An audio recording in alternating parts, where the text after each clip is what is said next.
Ladies and gentlemen, welcome to the event of the evening. In the red corner, we have the football analyst with sharp insights and expert analysis, Edward Kalantarian.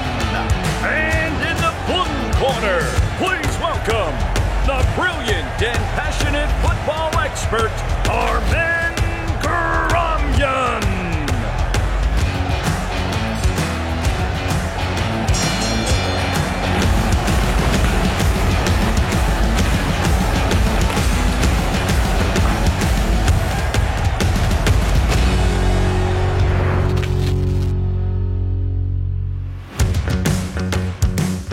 Արդյոք Տիգրան Բարսեղյանի հեռացումն էր Իռլանդիայից կրած պարտության գլխավոր պատճառը։ Ուղիղ մեկ շաբաթ է անցել աշխարհի առաջին ընտրական փուլի Իռլանդիա-Հայաստան հանդիպումից, մեր կրած պարտությունից հետո կրկերը դեռ չեն հանդարտվում եւ քննարկման գլխավոր թեման իհարկե Տիգրան Բարսեղյանի ստացած կարմիր քարտն է։ Մենք էլ անմասն չենք մնա այդ դրվագից եւ կքննարկենք դա, կարծում եմ Բարսեղյանի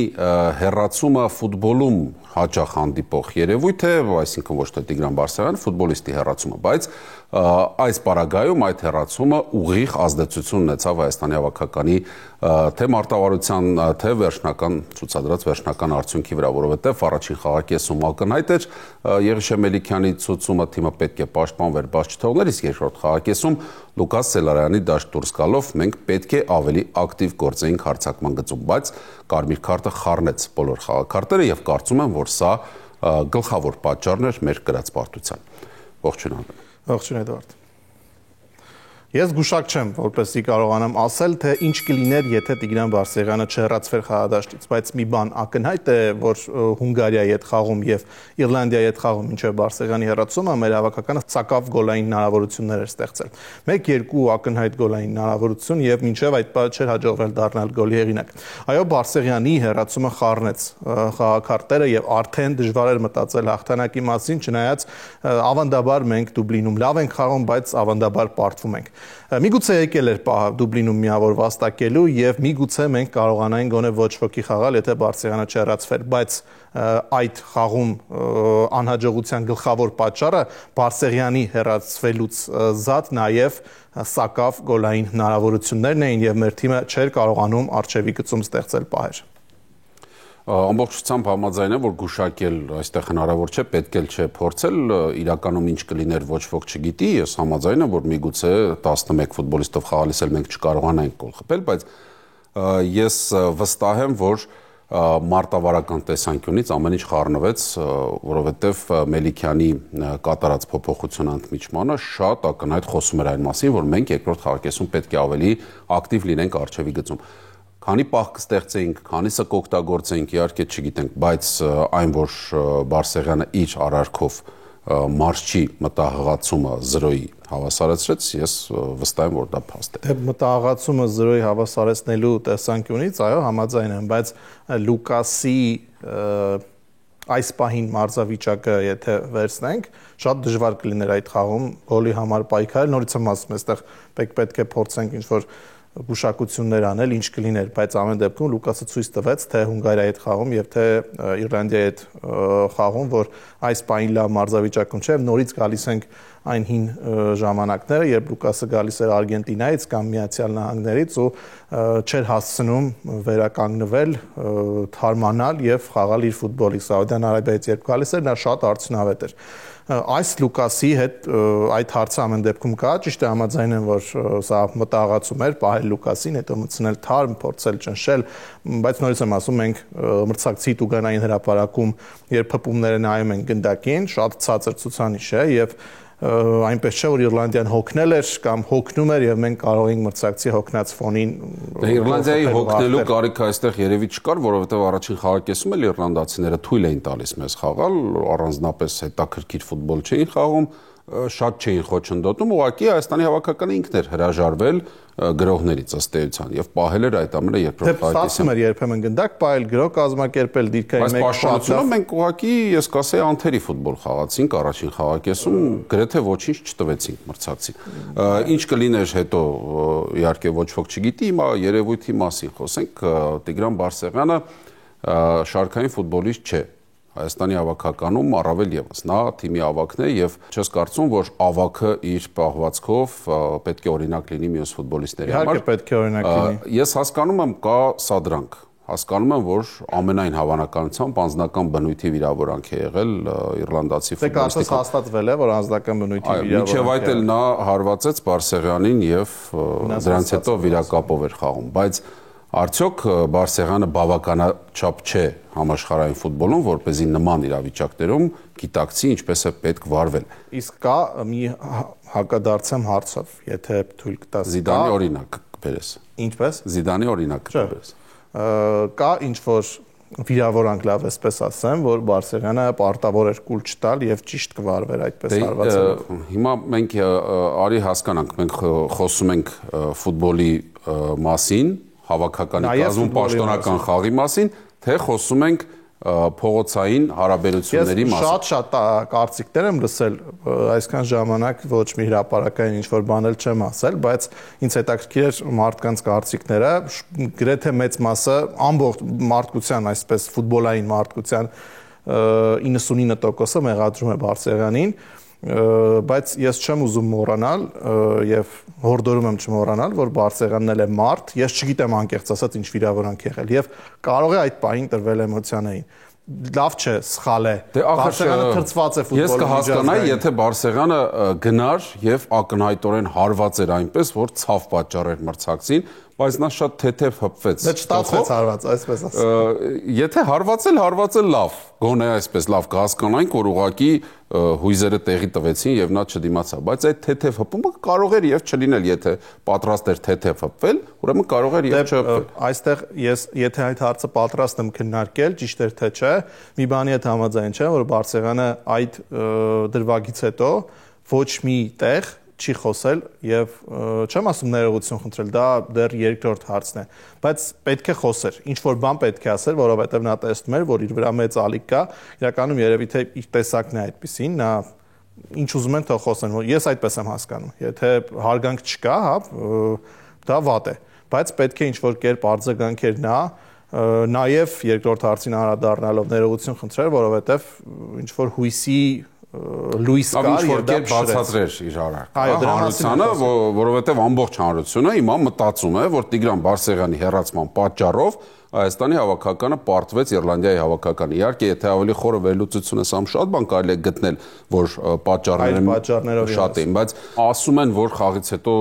հույզերի այդ ֆոնին տաքացած Բարսեղյանը նաև ասել է, որ այլևս չի խաղալու Հայաստանի հավաքականում, բայց այդ ամենը ներքին շրջանակում ինչ է հանրությունը սպասում նրանից եւ ինչ է տեսնում, հետո որոշումը կփոխի։ Գուցե, բայց նա արդեն հասցրեց մեկ հանդիպում էլ անցկացնել դրանից հետո իր ակումբի կազմում, այնտեղ էլ դե վիճաբանություն եղավ եւ նա մասնակցեց, բայց դա այլ պատմություն էր։ Կապված չէր այն պատմությունը։ Ես չգիտեմ, իհարկե կարծում եմ, լավ խոսեցինք Զիդանի օրինակի մասին, ես ինքս բերեմ այդ օրինակը։ Զիդանը մատերացին հարվածեց 2006-ին եւ Ֆրանսիան պարտվեց եզրափակչում աշխարհարարության, բայց Զիդանին այդպես չմեղադրեցին, որովհետեւ այդ պայծրությամբ Զինեդին Զիդանը համաշխարհային ֆուտբոլի մեծություն էր, ֆրանսիացիների կուրքն էր եւ նրան ներեցին, հասկացան, որ նա վիրավորված է եղել։ Տիգրան Բարսեղյանը ամենայն հարգանքով Զինեդին Զիդանի հեղինակությունը չունի եւ նրան ուղղակի չեն ներում։ Համենայն դեպս միջև այն պահ, քանի դեռ նա հիմնավոր պատճառ չի բերել։ Կարծում եմ, երբ նա խաղից հետո խոսեր, անմիջապես խոսեր, ինչ որ կերպ արձագանքեր, հաստատ կմեղմվեր ալիքը, բայց նրա այս դրությունը շատ տարօրինակ է ինձ համար։ Ինչպես Գևորգ Ղազարյանը Բուլղարիայում հարվածեց գնդակով Գոլբոյին եւ հետո անմիջապես խաղից հետո հարցազրույցում խաղից հետո այդ ֆլեշ հարցազրույցում ներողություն խնդրեց եւ ասաց, որ ուղղակի այդպես չպետք է վարվեր եւ շատ արագ մոռացվեց, ներվեց, ոչ ոք Գևորգ Ղազարյանին պարտության մեջ չմեղադրեց։ Ես կարծում եմ Բարսեղյանը նաեւ չդիմացավ մամուլի ճնշմանը եւ ոչ միայն մամուլի, նաեւ սոցհարթակների, որովհետեւ խաղին զուգահեռ, խաղից անմիջապես հետո շատ մեծ ալիք կար եւ միգուցե նա այդ ամենը կարդալով, միգուցե պատրաստվում էր ինչ-որ բան խոսել, բայց տեսնելով դա լռեց, ես չգիտեմ պատճառը, բայց նորից եմ ասում, պրոֆեսիոնալ ֆուտբոլիստ է Վարսեղյանը, Սլովանի առաջատարներից է, թե ոչ առաջատարը ու պարտավոր էր ինչ-որ բան ասել։ Ես մի բանի մասն եմ ուզում խոսել, նաեւ այն մեծ ալիքի, որ Հենրի Ավագյանը այդքան փրկեց եւ այդքան շատ խոսեցին դրա մասին։ Ես կարծում եմ դա նրա պարտավորություններից մեկն է կամ գլխավոր պարտականությունն է փրկել եւ 3 սեյվը դարձնել, չգիտեմ, շատ մեծ հոսակցությունների առարկա, շատ լավ է, որ ես շատ ուրախ եմ, որ մենք ունենք դարպասապահ, որը կայունացել է եւ 3-ից 2-ը ֆենոմենալ սեյվեր են, ինչ խոսք։ Բայց այդքան խոսել եւ ուրախանալ հավաքականի խաղից 1 դրվագով դարպասապահից, սա բացասական այն որ պարտված խաղից հետո մենք երիտասարդականի դեպքում կար Գորմատինյանը 11 մետրանոց հետ մղեց, հետո մենք Իտալիայից 5 գոլ բաց թողեցինք, միջև այդ էլ 1-2 պարտվեցինք, բայց չգիտեմ, անհասկանալի ինչ որ բուրըն էմոցիաներ կան, որ դարպասապահը փրկել է։ Իռլանդիայի հետ խաղից առաջ ես կարծիք հայտնեցի, որ մենք կպարտվենք այդ խաղում, բայց խաղը ցույց տվեց, որ մենք կարող էինք չպարտվել։ Ես կարծում եմ, չլիներ այդ հեռացում, մենք չէինք պարտվի, ինչ է կարծում այս հարցի վերաբերյալ մեր փորձագետը լսենք։ Եթե կարճ, այո, որովհետև մինչև այդ խաղը 50 րոպե գնում էր լրիվ հավասար, ոչ իրենք ունեին շատ պահեր, ոչ մենք ունեինք շատ պահեր եւ ամեն բան կարող էր լինել։ Չի նշանակում, որ Տիգրան Վարսեղյանը եթե չհեռացվեր, մենք անպայման հաղթելու էինք կամ չէինք պարտվելու, բայց նույնիսկ 50-րդ րոպեին իրավիճակը այսպես զրոյական կետի վրա էր, այսինքն յուրաքանչյուր թիմ ուներ հնարավորություն հաղթելու եւ ավելին առաջին խաղակեսում եթե մեր թիմը այսպես տակտիկապես անընդհատ հետաքննեց մրցակցին, որովհետեւ սպասում էր ուրիշ խաղ, այսինքն իմ կարծիքով Եղիշե Մելիքյանը սպասում էր, որ մրցակիցը հենց սկզբից հարձակվելու է, իսկ մենք դա չտեսանք, ավելի շատ գնդակը թողել էր մեզ։ Երկրորդ խաղակեսում արդեն հաշվի առնելով մարշի կատարած փոփոխությունները, Մելիքյանը մտադիր էր հենց թիմին ուղարկել առաջ, ավելի ագրեսիվ, ավելի հարձակողական խաղի, որովհետև զգացինք, որ ունեինք այդ հնարավորությունը ճնշելու մրցակցին եւ փորձելու հաղթանակ փոկել։ Բայց այդ իրադրությունը, երբ որ թիմը մնաց 10 հոգով, միանգամից կոտրեց բոլոր այդ պլանները եւ գումարած դրան իշքան էլ մեր թիմը փորձեց պաշտպանվել 10 ֆուտբոլիստով, բայց մենք դեռ չունենք այնքան այսպես կայացած ամուր պաշտպանական գիծ, որ կարողանա նման ճնշումների դիմանալ եւ այդ ճնշումը ի վերջո բերեց մեր պարտության։ Բայց ընդհանուր առմամբ թիմերի մակարդակը այդ 50 րոպեների արդյունքում տեսանք, որ դեռ հավասար է եւ ցանկացած ելք կարող է լինել։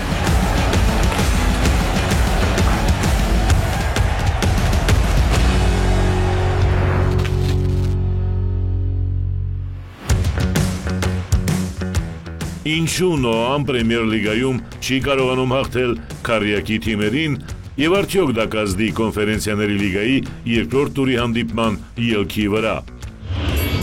Եվրագավաթային աշունը մեզ համար շարունակվում է եւ Նոան շուտով կանցկացնի իր երկրորդ հանդիպումը կոնֆերենցիաների լիգայի փուլում։ Այս անգամ մրցակիցը շատ ավելի բարդ է։ Մենք խաղալու ենք ռումինական Ունիվերսիտատե Կրայովայի հետ։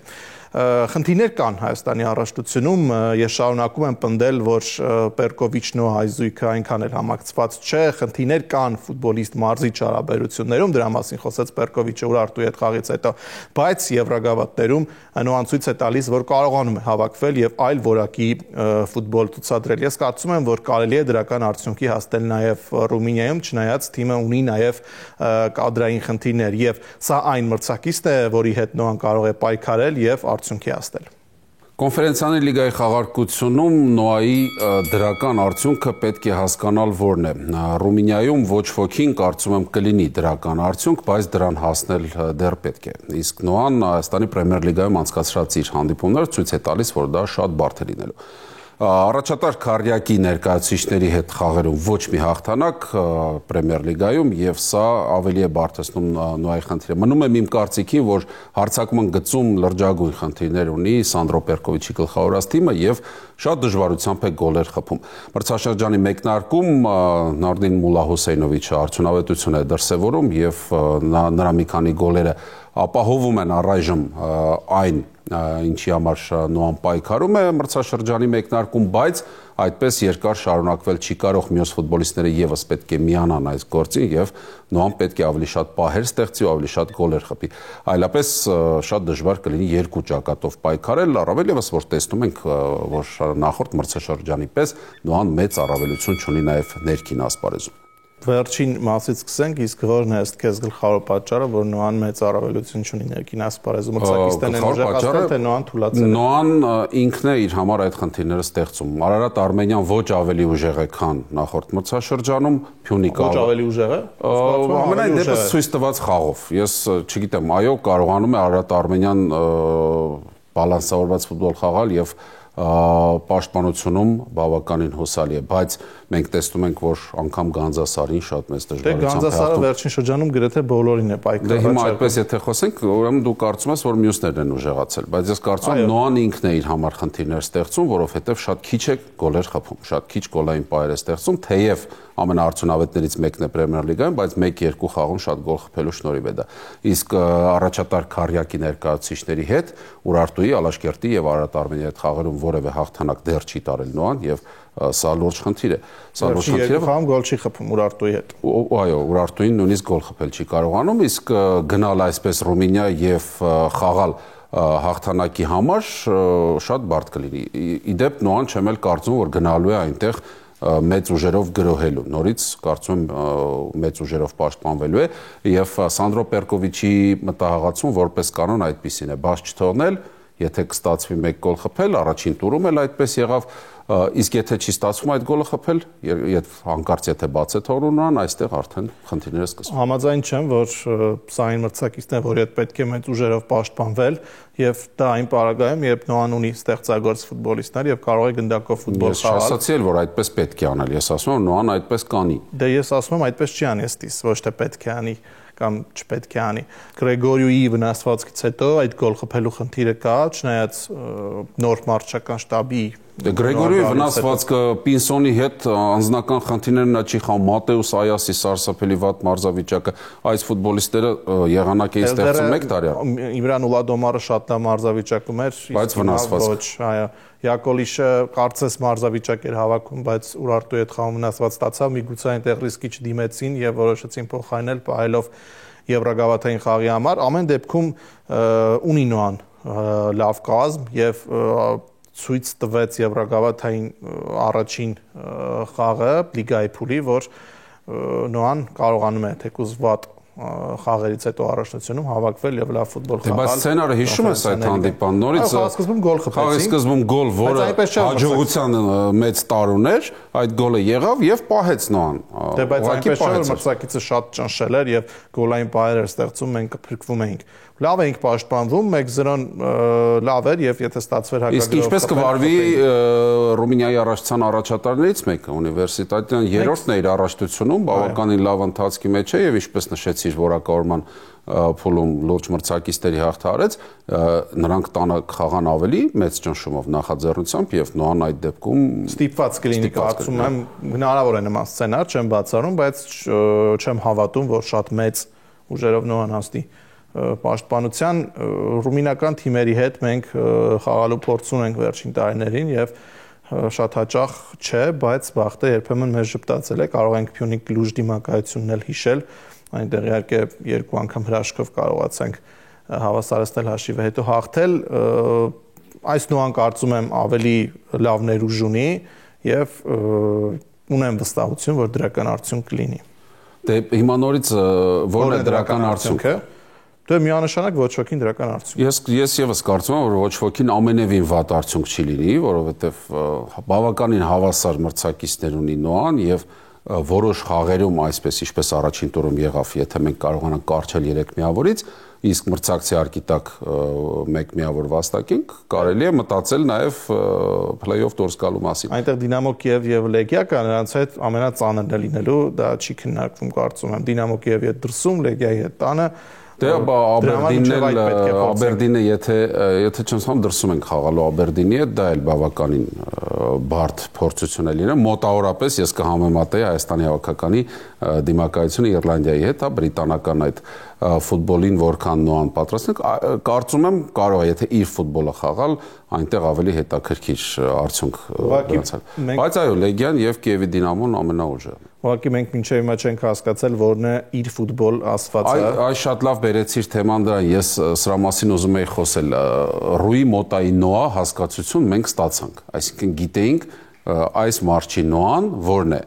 ձեռագիր եւ Մոտան ակումբի պատմության մեջ իհարկե մնալու է հիշվելու անկախ այն ամենից ինչ հետո տեղի ունեցավ։ Այո, իսկ որն է Սանդրո Պերկովիչի նոան առայժմ մրցաշրջանը արդեն մտել է իր լիիրավ, այսպես իրավունքների մեջ, բայց մենք չենք տեսնում որն է Պերկովիչի նոան։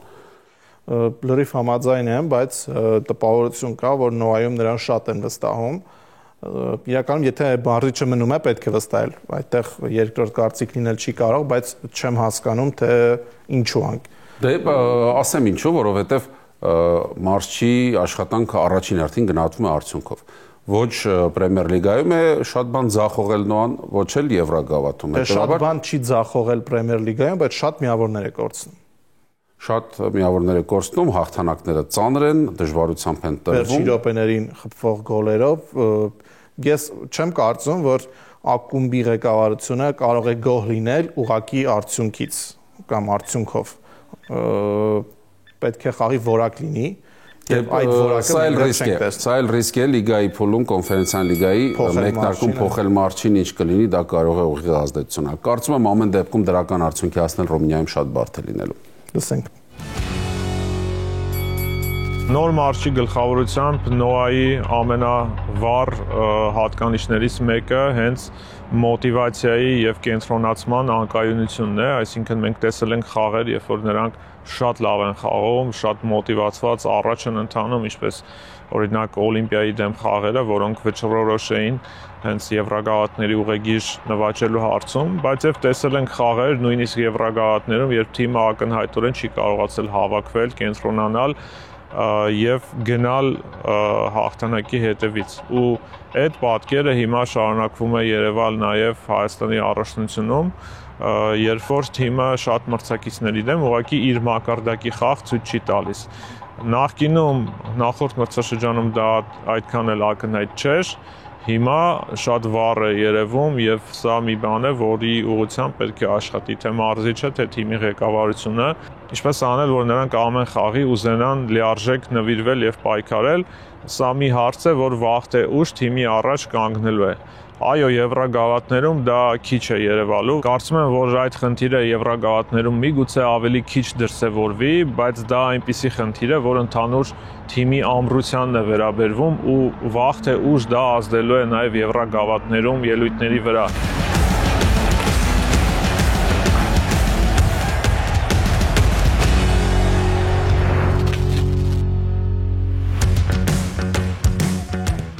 Կլասիկո իսպանական Լա լիգայում ով է Ռեալ Բարսելոնա հանդիպման ֆավորիտը։ Այսօր մեկնարկեց Եվրագավաթների հերթական տուրը, Չեմպիոնների լիգայի խաղարկություն, Եվրոպա լիգա, Կոնֆերենցիաների լիգա, հանդիպումները շատ են, բայց առանցքային է շաբաթվա վերջում կայանալիք իրադարձությունը, կիրակի Իսպանիայում հերթական Էլ Կլասիկոն է։ Ռեալը Սանտիագո Բեռնաբեու ստադիոնում կընդունի Բարսելոնային եւ թիմերը այս դիմակայությանը մոտենում են մրցաշարի նավոսակի առաջին երկու տեղերում գտնվելու երկու միավորի առավելություն Մադրիդն ունի, բայց իմ պատկերացմամբ երկու թիմերն էլ ոչ լավագույն վիճակում են մոտենում այս հանդիպմանը։ Բարսելոնան կադրային շատ լուրջ կորուստներով, Ռեալը դեռ չի գտել իր լավագույն մարզավիճակը եւ եթե չլինի Կիլիան Մբապեի փայլուն խաղը, կարծում եմ արքայական ակումբը ավելի լուրջ խնդիրներ կունենա, Ալոնսոն դեռ փնտրտուքների մեջ է։ Իսկ այս ամենը կօգնի Բարսելոնային համախմբվել եւ առնվազն չպարտվել մրցակցի հարկի տակ, ինչը նման կորուստների պարագայում կարծում եմ կլինի շատ լավ արդյունք։ Էլ Կլասիկո, որտեղ երբեք ֆավորիտի մի փորձ եք գտնել։ Նույնիսկ եթե կան վնասվածքներ, որակազրկումներ, վատ մարզավիճակով թիմ, ապա պետք չէ մտածել, որ մյուսը ունի որոշակի առավելություն, ոչ տրամաբանություն Էլ Կլասիկոն գրեթե երբեք չի պարունակում եւ ցանկացած խաղ եթե վերցնենք վերջին տարիների եւ ընդհանրապես էլ կլասիկոների պատմության դրա մասին է խոսում։ Այո, Բարսելոնան ունի կադրային խնդիրներ, բայց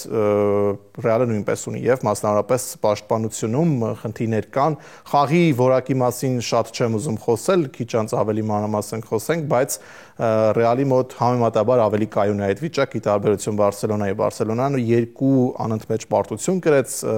չէր հաղթում նաեւ Ժիրոնային, բայց ամենավերջում հաղթանակ փոկեց, մարտի չկարմիր քարտ ստացավ եւ սրանք հոգեբանորեն եւս կարող են վատ հետևանքներ ունենալ Բարսելոնայի խաղի վրա։ Որտեղից սկսենք, ով է հաղթելու։ Ով ունի առավելություն։ Շատ բանական կհնչի, բայց սա խաղը 3 արդյունքի վրա, հա, կարող է Ռեալը հաղթել, կարող է Բարսելոնան, կարող է լինել ոչ ոքի, սա դարերով, չասեմ 100-ամյակի 1 դարի ապացուցած երևույթ է։ Նրանք միմյանց կարող են հաղթել ցանկացած իրավիճակում։ Բարսելոնայի կորուստներն ավելի շատ են, ընդ որում շատ առանցքային խաղացողներ են բացակայում, բոլոր բացակա ֆուտբոլիստներից ամենաշատը կառանձնացնեմ դարպասապահ Ժոան Գարսիային, որովհետև Վոյցեխ Շեսնին իր հսկայական փորձով հանդերձ այն դարպասապահը չէ այսօր, որը կարող է 100%-անոց վստահություն հաղորդել թիմակիցներին։ Նույնիսկ ոչ Ռաֆինյային։ Նույնիսկ ոչ Ռաֆինյայի դեպ Ռաֆինյան ամենայն հավանականությամբ հայտարարում կլինի, պատրաստ կլինի, բայց ինչ մարզավիճակում դա արդեն նույնիսկ կարողանա խաղալ թե ոչ, իր մակարդակով դա մեծ հարց է։ Ժոան Գարսիա, այո, Ռոբերտ Լևանդովսկին եւս բացակայում է, բայց Լևանդովսկին այսօր այն հզոր ուժը չէ, ինչ մենք սովոր ենք տեսնել այս ֆուտբոլիստին։ Կա մարզավիճակի խնդիր Բարսելոնայում։ Մարզավիճակի խնդիր այդքան մարզավիճակի խնդիր չէ, որքան այս կորուստների հետևանքով խաղային համակարգի խախտման խնդիր է, որովհետև այդ ֆուտբոլիստների բացակայությամբ Հանսի Ֆլիկը փորձեց տարբերակներ փնտրել եւ այս ամենը բերեց որոշակի անկման արդյունքների տեսանկյունից։ Այո, խաղը ավելի ծանրացավ Բարսելոնայի, բայց մենք տեսնում ենք Ժիրոնայի հետ հանդիպումը վառապացույց, որ կամքի ուժը միջև վերջ պայքարելու այդ ձգտումը Բարսելոնան պահպանել է գերմանացի մասնագետի օրոք եւ գնաց իսկական ավանտյուրայի Ռոնալդո Արաուխոին դուրս բերեց հարձակման գծում, նրա հետ նախապես հստակեցնելով եւ Արաուխոն խոստացավ գոլ խփել ու խփեց, հաղթական գոլ խփեց։ Դա միշտ չի կարող աշխատել, հասկանալի։ Նման բաներ մեկ անգամ են լինում մրցաշրջանում։ Ժիրոնայի հետ կարող է աշխատել եւ Ռեալի հետ էլ չեմ կարծում այդպիսի ռիսկի գնա, եթե երկի հաշիվը չստիպի։ Եվ Ռեալի մասին կիսապաշտպանությունում եւ հարձակման գծում ամեն ինչ նորմալ է, գոնե ֆուտբոլիստերի արկայության տեսանկյունից։ Ինչն է նորմալ գնահատում։ Ես խոսում եմ դեռ ոչ ֆիզիկական բացակայության մասին։ Բոլորն էլ կազմու պատրաստ են, իսկ պաշտպանությունում թե Տրենտը, թե Կարվախալը, թե Ռուդիգերը չկան, Հաուսենը, միգուցե Հաուսենը լինի եւ դա ամեն դեպքում նրանց բացակայությունը խնդիր է, որովհետեւ ավանդաբար արդեն կարելի ասել վերջին 2 տարվա ընթացքում մենք անընդհատ պաշտպանությունում խնդիրներ ենք ունենում ու այս իրավիճակում ես կարծում եմ, որ Վալվերդեին Խետաֆեի հետ խաղում աճ պաշտպանի դիրքում օգտագործելը ամենաօպտիմալն է, իսկ պաշտպանության կենտրոնում Ալաբա փորձեց, հետո Ռաուլ Ասենսիո դեռ փորձում է Գիտես ինչ ամենաշատը քո խոսքում հիմա գրավեց, որ Ռեալի մասին խոսելիս ասացիր մենք, դա ասում եմ որպես կանոն Հայաստանի հավաքականի կամ հայկական թիմի։ Դե քանի որ մենք հիմա կլասիկո ենք Ես համաձայն, դու անկեղծ ես, դա շատ կարևոր է։ Եթե դու էլ ասեիր մենք, ես դուք չէի տխի։ Լավ, ես կասեմ դուք, խնդիրներ այո պաշտպանություն կադրային համաձայն եմ կան, բայց չես գտնում, որ Ռեալի զենքը եղել է կիսապաշտպանությունը, ամենայն դեպս շատ երկար սովորեցրին մեզ, որ Մոդրիչն ու Կրոսը ստեղծում են եղանակ եւ այդ թիմի հարցակման արդյունավետությունը գալիս էր նրանց փայլուն խաղից։ Հենակետային կիսապաշտպան այնտեղ ով կլիներ այդքան էական չէր, շատ բարձրակարգ տղաներ եղել են, բայց ստեղծել են խաղը Մոդրիչն ու Կրոսը եւ նրանց կողքին ինչ որ մեկը միգուցե։ Հիմա ես կարծում եմ Ռեալի խաղը շատ ուղիղ կախում ունի Կիլիան Մբապեի մարզավիճակից, որովհետեւ նա ուղղակի ֆենոմենալ ֆուտբոլ է խաղում, եթե Մբապեն այսպես չխաղա, Ռեալը կունենա գոլ խփելու խնդիր։ Այդ թվում Վինիսիուսը այն ֆուտբոլը չի խաղում, որը խաղում էր միջև այդ։ Դե Ռոդրիգոն էլ ոչ հիմնական կազմի խաղացող է, Ռոդրիգոն ընդհանրապես մնաց Պարեստայնի։ Բավականին լավն է, բայց շատ երիտասարդ է, շատ անփորձ է այսպիսի խաղերի համար, միգուցե նա լինի մեկնարկային կազմում, բայց այո, համաձայն եմ, որ Մբապեից հիմա կախում կա եւ ժամանակին կար կախում, չգիտեմ, Ռոնալդոից, հետո կար կախում Բենզեմայից, հետո Վինիսիուսից, հիմա Մբապեից, այսինքն ես դրա մեջ ոչ մի վատ բան չեմ տեսնում, ոչ մի բացասական բան չեմ տեսնում ու չեմ կարծում, որ Մբապեի բացակայության դեպքում մենք շատ լուրջ խնդիրներ կունենանք գոլ խփելու։ Թոփ թիմերի հետ խաղերում այո կունենանք խնդիրներ, բայց այնտեղ կա նույն Վինիսիուսը, այնտեղ կա անհրաժեշտության դեպքում Ռոդրիգոն, Ջուդ Բելինգեմ, որը լավ մարզավիճակում չէ եւ ինչպես արդեն ասացի, վտանգի առջև որոշակի հատվածում կանգնեց նաեւ Բարսելոնան, չգիտես ինչու Յամալից կախված դարձավ, շատ երիտասարդ ֆուտբոլիստից, բայց շատ կարճ ժամանակում Ֆլիկը կարողացավ դա վերացնել։ Հիմա այդքան կախված չէ, որովհետեւ Յամալը ուներ վնասվածք եւ հարցակման գծում փոխարինը, եթե Ռաֆինյան կա, այդքան ցավալի չի նկատվում։ Հիմա Յամալը վերադարձել է եւ սա ճիշտ այն պահն է, երբ նա պետք է ապացուցի, որ մեծ խաղերում կարողանում է ապահովել արդյունք, ստեղծել արդյունք։ 1-2 ֆենոմենալ հնարքով Բարսելոնայի առաջատար չես կարող։ Ես կարծում եմ, որ Յամալը ապացուցել է դա, որ կարող է ապացուցել ոչինչ Յամալը։ Յամալը դեռ շատ բան ունի ապացուցելու, այս մրցաշրջանի մասին շատ բան ապացուցել։ Դե այո, հավաքականում մակարդակում ինչ որ բան անցած մրցաշրջանում Իսպանիայի հավաքականում նաև այո, բայց այս մրցաշրջանում այո վնասվածքն էլ իր գործը արեց, բայց հիմա ես կարծում եմ եկել է այն պահը, երբ Յամալը պետք է ցույց տա, որ Ռաֆինյայի, Լևանդովսկիի, մյուս խաղացողների բացակայությամբ կարող է իր հետևից տանել թիմը։ Եթե նա իր հետևից տանել թիմը նշանակում է հաղթել, անել այն ինչ անում էր ժամանակին Մեսին, այսինքն ապահովում էր արդյունք, գոլեր էր խփում, գոլային փոխանցում էր։ Շատ մեծ ունեք Յամալից, բայց ես նկատում եմ Մեսին այն տարիքում ինչ Յամալն էր, չնայած այն ժամանակ Մեսին դեռ առաջատարը չէր ակնհայտ, բայց լավ, դրանից մի 2-3 տարի հետոյի Մեսի մասին է խոսքը։ Ով կհաղթի էլ կլասիկոյում։ Ես կարծում եմ այս կլասիկոյում ոչ ոքի կլինի, դեպ վաղուց չենք տեսել ոչ ոքի, կարծում եմ կլասիկոյում հասունացել է այդ բանը եւ կլինի ոչ ոքի, որը չի տխրեցնի երկու կողմերը։ Ես կարծում եմ կհաղթի Ռեալը։ Լսենք մեր փորձագետին ինչ է կարծում։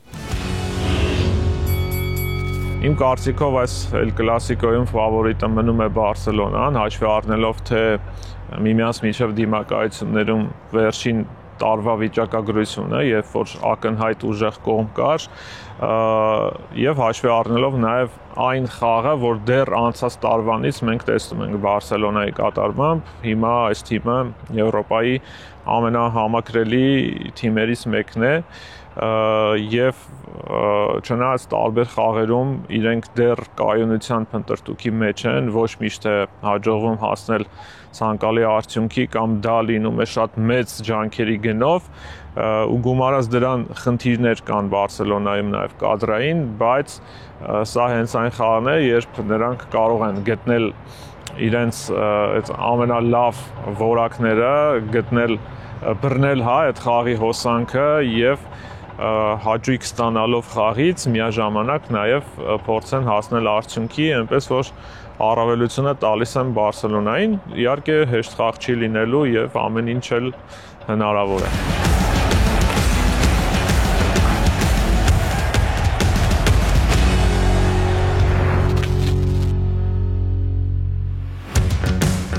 Նոայի համար անչափ կարևոր դիմակայություն կոնֆերենցիաների լիգայում եւ մեր թիմին մաղթենք հաջողություն։ Թող Նոայի համար շաբաթը լինի հաղթական, իսկ մենք կհանդիպենք ուղիղ մեկ շաբաթից նույն տաղավարում։ Ladies and gentlemen, welcome to the event of the evening. In the red corner, we have the football analyst with sharp insights and expert analysis, Edward Kalantarian. And in the blue corner, please welcome